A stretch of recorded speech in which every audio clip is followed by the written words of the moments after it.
If you're experiencing login errors with your Wells Fargo account, follow these steps to troubleshoot and resolve the issue effectively. Step 1. Check your credentials. Ensure that you're entering the correct username and password.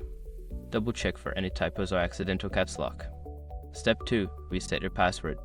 If you can't remember your password, use the Forgot Password link on the login page. Follow the prompts to reset your password securely. Step 3. Clear browser cache. Sometimes outdated cache files can cause login issues. Clear your browser's cache and cookies, then try logging in again. Step 4. Update your browser. Make sure you are using the latest version of your web browser. An outdated browser may not support the Wells Fargo login page properly. Step 5. Contact customer support. If the issue persists, reach out to Wells Fargo customer support for assistance. They can help you resolve any account-specific problems. By following these steps, you should be able to fix any login errors you encounter. If problems continue, don't hesitate to seek further help from Wells Fargo.